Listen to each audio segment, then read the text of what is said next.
What's going on, everyone? Welcome back to another episode of Everyone Wants to Be Like Mike, presented to you by Notorious Radio 718.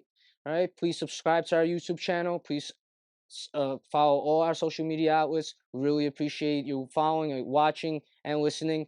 And we appreciate any comments that you guys might have. We will always answer back, and we'll try to answer all the questions that you may have as well. Today, I want to get into a few sleepers. I want to talk about a few players. We are talking about the draft. Draft is coming up. Everybody's probably in their drafts, probably had them or about to have them. And I'm about to actually have a couple myself, so I'm pretty excited. And there's a couple players in the end of the drafts that I want to talk about. And then there's a couple players that I just want to talk about that are getting maybe picked a little bit too soon, as I've seen through mock drafts and a couple of my friends' drafts in the past few days. And I just want to talk about the logistics of everything that we're gonna be seeing. All right.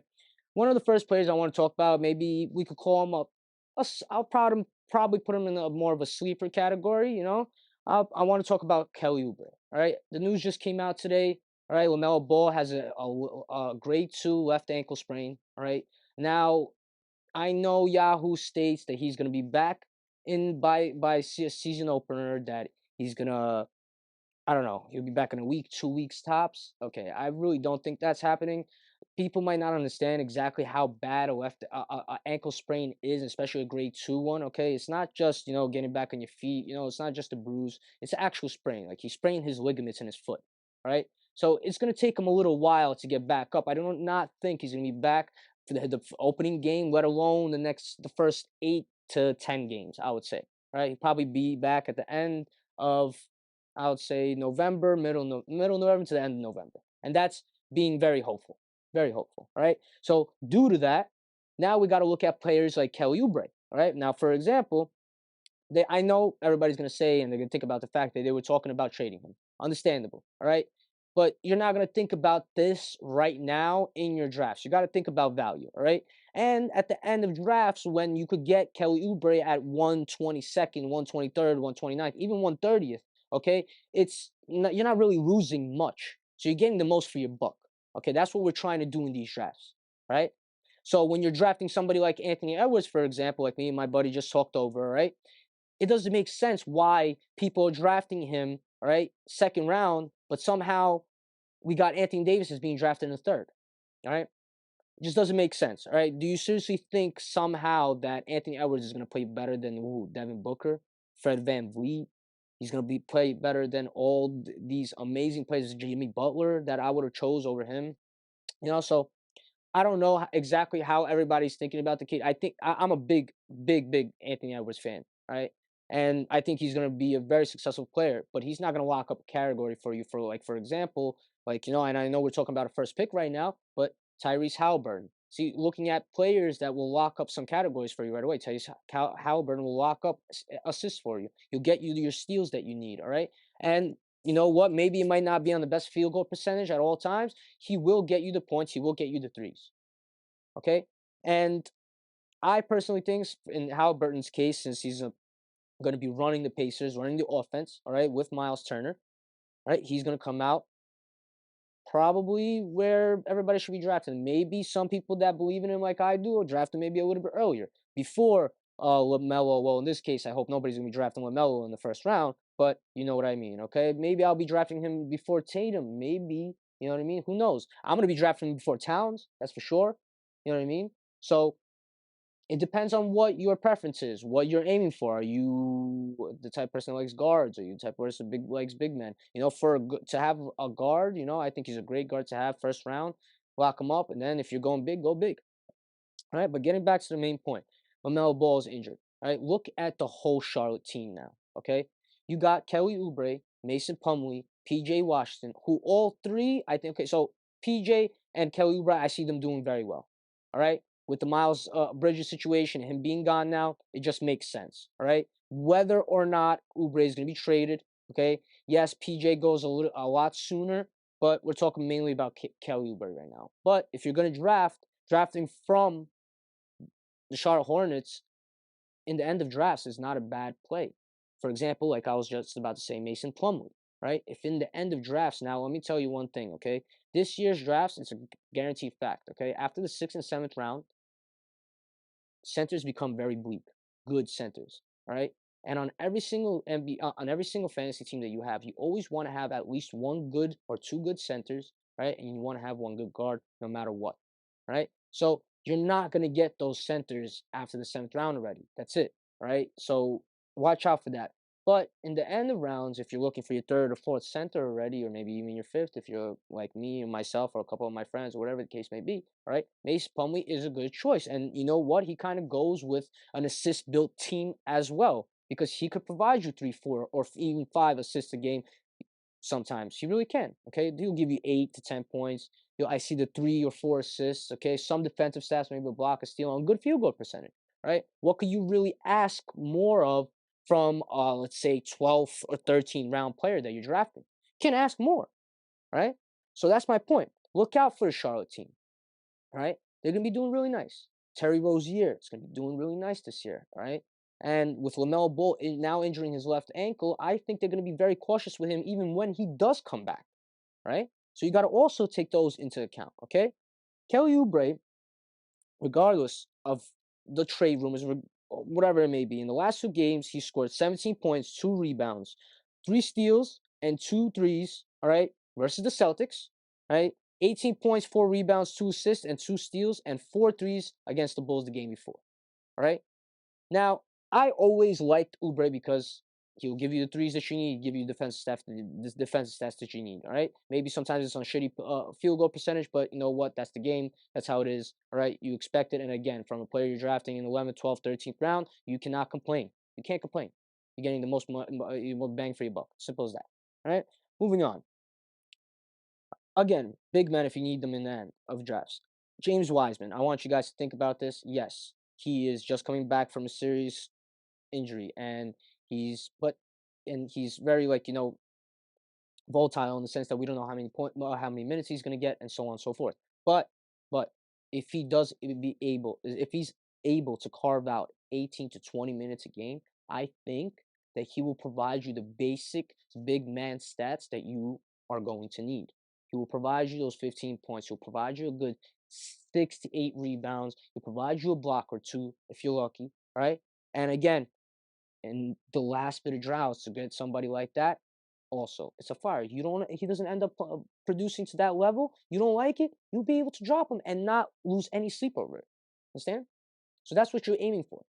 That's what you're aiming for with every single draft. You want to look at what am I getting the best value from, right? Look at ADP value, right? See what everybody else is drafting that individual at, right? And then decide for yourself whether you want to reach for that person, whether you're gonna sit back and relax for a round and get somebody that you won't really want, and then hope on getting the person in the next round, right? Like for Anthony Edwards, for example, I think that in a 10 man, 12-man league, I think if he didn't have ADP value stamped at 22.1, he would go a third round. Personally, I really do think so. All right, I don't think he's a second round player. All right, Caris LeVert. Everybody forgot about him already just because of the simple fact that the Cavs have Darius Garland, Don Mitch, Jared Allen, and Evan Mobley. All right. But Caris LeVert is going to carve out a big role, and if not, be the starting small forward. All right. He did amazing in his last game.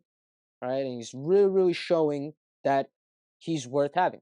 And I think that taking a flyer on him is also a smart idea because Caris LeVert has always proved in one way or another to be a great late round pick, and whenever he's on the floor, and he'll provide you the stats that you need. Again, he'll give you the threes, he'll give you some steals, give you your points, all right, on some all right percentages, and you can again he'll give you some rebounds, maybe an assist or two. Again, can't complain, right? You can't. And him, you could probably grab him like the 13th round, if I'm being honest. All right. Let's talk about John Wall. All right. Now, this is more of a guy that I have a lot of respect for, and I respect his game. I used to love watching him play, but we also have to take into account that he has been played for 2 years, and he had a lot of problems going forward, right? And it's very sad to say, of course, the problems that he had to go through in his life, and I'm really sympathetic to it. right? And unfortunately, it happened to him. But happily, he knew he had to get back on his feet. He got back into the NBA, and now he's playing with considerably one of the best teams in the West, right? So now the question is, are you going to draft him 11th? Maybe get lucky and draft him 12th? I mean, personally, I think I would at this point, all right? Because again, like I'm saying, he could provide you with elite numbers, right? We all know how John Wall could play. So you're taking a chance on somebody who could possibly produce you 20 points a game, 5, 6 assists, a steal or two on a good, I don't know, 45% shooting. Okay, 9 from 9 from the line in his last game. So like it's hard not to pick somebody like that up. Again, you're getting the most for your buck because even if he doesn't play up to the standards that you're asking for and he drops 10 points instead of 20 or 12 and gives you 3 assists, a steal, and a couple of threes, all right, you're still not complaining when you're drafting him so late. You can't complain. You just can't. So with him, it's an injury risk. Obviously, we all know that. All right. We know how great he is, but it's an injury risk. Yes. And he's going to be rested. Yes. But is this he's able to provide such high caliber production to the point where even if he doesn't play back to backs, it still be worth to have him, and especially getting him at after the 10th, 11th round. Right? A player that is going to go without question a lot earlier, all right, and should go a lot earlier, in my personal opinion. Trey Jones, all right. I just want to mention him. I want to talk about the Spurs team in general. Popovich is tanking. He's 0-3 in the preseason right now, okay, and he's going after Wembayama, okay. He's going after that kid, right? Head first, he's going after him, and that's what's happening. So, in my personal opinion, Trey Jones is going to be starting. He will provide you high caliber assists, high caliber points, high caliber how's it called steals, and he's just somebody that you can't let go past, I'll say 7th or 8th round tops. I would personally just grab him for assists alone. All right, because at the end of rounds, it's very hard to find somebody that could provide you with 5, 6 assists a game. Okay, in the 8th round, especially, nonetheless, and Trey could do that, right? Especially starting for a Spurs team, okay, who with Devin Vassell, who's ultimately a catch type shooter, all right, and you got Keldon Johnson also, who's a shooter, all right, and they're going to be running the offense with Jakob Pertl on defense. So, doesn't it make sense? Trey Jones, yes, he's going to have a little bit of problem with his field goal percentages, and yeah, that's understandable. But still, an amazing pick. So I seen him go in the 10th round in a 10-man league. He went 9th or 10th round. Right? I think that's pretty late for him. That he could provide you essentially a lot of assists. And assists is the type of category that is very hard to come by once you're after like the 4th or 5th round when it comes down to fantasy leagues. Well, category leagues, that is, right? So it's great. You're getting the big, again, the most for your buck. Understand? That's the idea. And let's not forget about Vassell and Keldon Johnson. Obviously, they're going to be going off this year, right? They're not going to provide you with them too many defensive stats, but they will be blowing up. I see them doing a lot. So the Spurs in general are a great fantasy team, a great team to be drafting fantasy wise from. All right, the youngins. That's who you're gonna basically aim at. And the same thing goes for Jazz youngins, for Pacers youngins, all right? And that's what you could expect from OKC also. So aim for those teams, I'm telling you. Now I want to talk about one of the favorites to win, okay, rookie of the year this year, Keegan Murray. Right? He's going in 8th round, in 9th round, sometimes even in the 10th round, and people aren't realizing the potential that this kid has, right? Don't sleep on him. Just don't, right? Yeah. He played amazing in the summer league. And he's one of the very few rookies to be able to bring that over and segue it into preseason. Right? He'll get you rebounds. He'll put up threes. Give you points, defensive stats. Essentially, the only thing he's not going to be giving you is assists, and maybe he'll still throw in a 1 to 3 assists for you a game. All right, the kid looks incredible, and I'm gonna put my stock in him. If I get lucky, I'm gonna draft him in like 6th, 7th round. I will. All right. And I got high hopes for him. I don't know about everybody else, but I see him becoming the power forward of Sacramento. He's gonna have the 6-man role going on right now in the beginning, and I think after like a few months, maybe even a month, he's gonna cut over Harrison Barnes and he's gonna take that starting spot. So again, watch out for these names that you don't usually see, that you're not used to seeing. All right, like there's a lot of players this year that are going to finish a high value that you would never have thought would have happened last year or the year before. Right? It's just the way it is. Yes, Keegan Murray's a rookie. I understand that. But who usually drafts a rookie unless we're talking, I don't even know. A rookie usually doesn't get drafted in like 6th and 7th round. We're talking right now. Right? So unless I mean Evan Mobley, Paolo Banchero also goes in like the 7th, 8th rounds too. So think about that. Understand? So if we're comparing the first and fourth pick right now, right? Paolo and Keegan Murray. So if Paolo's going like in the 80s somewhere, 90s, and I'm saying to pick up Keegan somewhere in the 70s, I'm giving you a clear indication that I really believe in this guy. All right. Jaden Ivey. Now, I know a lot of people are gonna like shrug their heads with this guy, but bear with me for a second. I told you in the beginning when I spoke about rookies that rookies have a fundamental flaw. All right, that's dealing with percentages. All right, that's a guaranteed fact, especially when we're talking about guards. Okay, guards have a very hard time assimilating to the NBA when they get drafted. All right, so giving him a player some time, a player who, all right, for example, in the last 2 games provided 14 points, 6 assists, 3 rebounds, a steal. Yes, there's 7 turnovers, but he shot 9 from 9 from the line. Right? Yes, he shot 2 from 12 from field goal percentage. But again, that's expected. That's expected from guard rookies, especially rookies in general, but guard rookies nonetheless. Okay, it's expected. You gotta expect that. But then when you got the game before, for example, where he went 16 points, 4 rebounds, 2 assists on a steal on 6 of 9 field goals and 3 of 3 from the line, you're talking almost perfect shooting, okay? And he's providing you a little bit of everything.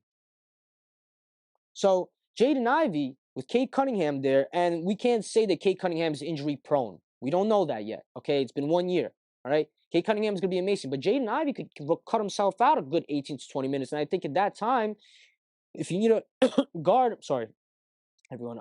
If you need a guard at the end of your drafts, why not? Why not take a chance? Again, you were talking about 11th, 12th, 13th, 14th, even round. What are you losing? You're not losing anything, all right? But you are potentially winning a lot. Potentially. That's what we're looking at right now, potential, all right? Now, let's talk about some Pacers guys. Again, at the end of your draft, Isaiah Jackson and Jalen Smith should not go past 120th. Simple. They should not be going 120th. And if I would even grab them in like the beginning hundreds, if I really need a center, I'll grab both of them if I have a back-to-back pick. They're both going to be putting up great numbers, all right? And that's honestly not surprising. I don't think anybody should be surprised about that. They're going to be really, really great, right? So let's see how that goes. Another player I Right? want to talk about. I'm going to talk about Jordan Clarkson. Yes, he might be traded to the Bucks. I heard about that rumor, and we don't know yet what happens again. Same thing with Kelly Oubre, but Jordan Clarkson is one of the few, let's say, vets on the Jazz team alongside Mike Conley. Mike Conley's very old. I don't see him playing that much, but Jordan Clarkson is going to be putting up a lot of points like he always does. He's going to be putting up his threes, a couple assists now a game since he's going to be starting point guard. I mean, it just makes sense to draft, and he's getting drafted at ADP of 129. We're talking about the potential first man of the Jazz squad. How is he getting drafted at 129? Doesn't make sense at all. All right. Brandon Clark should be obvious to everybody, okay? Jaren Jackson's gone, and again, he will not be back when he says he will, okay? It does not matter what he says, it matters what his medical staff says, right? And Brandon Clark, for the next 2 to 3 months, in my personal opinion, is going to be taking that spot, and he will provide you those big man numbers that you need. Don't sleep on him either. Just because he's a small forward, power forward, you're aiming for your bigs, or whatever the case may be, he is technically a big, all right?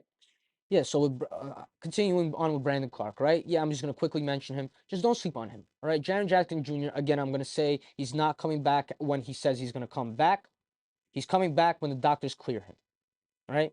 It's not his decision. It will never be his decision. It will be any player's decision, unless it may be LeBron James. It's LeBron James we're talking about. But even on that point, I still think I'm wrong, okay? The medical staff decides, not the player.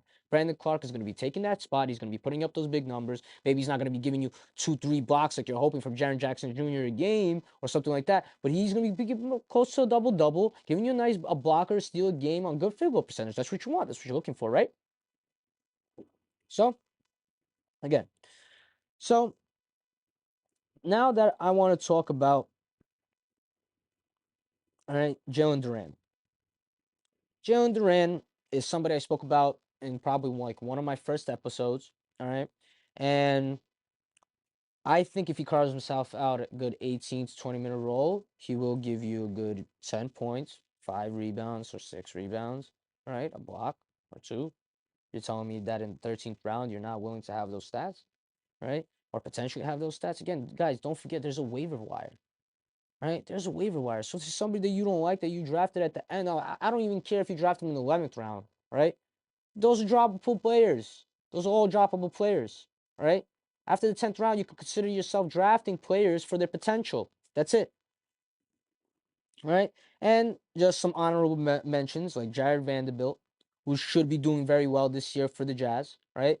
I will mention Kelly Olynyk, but Kelly Olynyk is kind of iffy and all over the place all the time. Steven Adams, I think is a great pick in the like 110s. All right. Tim Hardaway Jr. All right. Duncan Robinson. And lastly, I want to mention Tari Eason. All right. Who, in my opinion, should be, like I said, starting at small forward instead of Jay Sean Tate on the Houston Rockets. Should be starting next to Jabari Smith. And that's the gist of what I personally believe. Okay. Now let's talk about just overall drafts that I've been through and these like mock drafts that I handled. Okay. So regularly, you got Jokic at first, you got Giannis at second, all right. Then you got Luka probably, you got Harden, you end up getting Embiid or fourth at Harden, whatever the case may be. Then Curry, all right, Tatum, right, and then you get Towns, and you get to all these players, and you're looking at the second round, you're looking at PG, Kawhi, and all these players that have a tendency to, let's say, get injured, right? And you're looking at Anthony Davis, and you're looking at LeBron James, right? Damian Lillard. All these are second round players. Just because they're injury prone, do not skip over on them. All right? Don't do that, please. Right? I see a lot of people doing that. Don't do that. Right? Anthony Davis could potentially be a top 5 player this year. Again, right? LeBron James could potentially be a top 10 player this year. Right?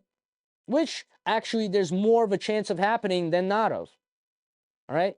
So watch out for these things. PG, I get, is going to be rested a lot. Kawhi, I get, is going to be rested a lot. But again, they could provide certain numbers that other players cannot. And as for a second round pick, all right, that doesn't sound too bad. I get it. If you're going big, you're going to pick Bam Adebayo before Kawhi and PG and all these players. I understand that. Me, I'm going with Dame.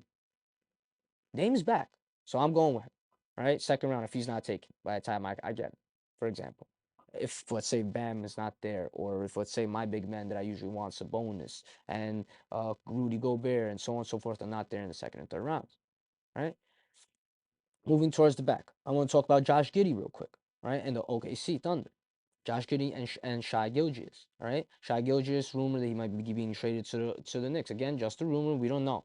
But with those two, there's a lot of shutdown potential, and like you should be worried about that because that tank time is going to give these two players the least amount of minutes, if any at all, and then you're going to lose them when you need them most, like in fantasy playoffs, right? Be careful with players like that. I want you guys to be really careful with players that look at these tanking teams, all right? Take a good look at them, all right? And understand that a lot of these players are going to be rested, especially if they start winning games. There will be some reason for rest. I know they get fined for resting players. They will figure it out. Whether they make up a fake injury, whether that person is a fake sick, or whatever the case may be, they will figure it out. All right. And they will be rested. I could guarantee you that. So please watch out for these things. All right. Watch out. And remember, again, big men are hard to come by after the 6th and 7th round. All right. Please. All right. Again, we all love you from Notorious. Thank you for watching. My name is Mike, and I can't wait to see you next week. Thank you, everyone, and have a good day.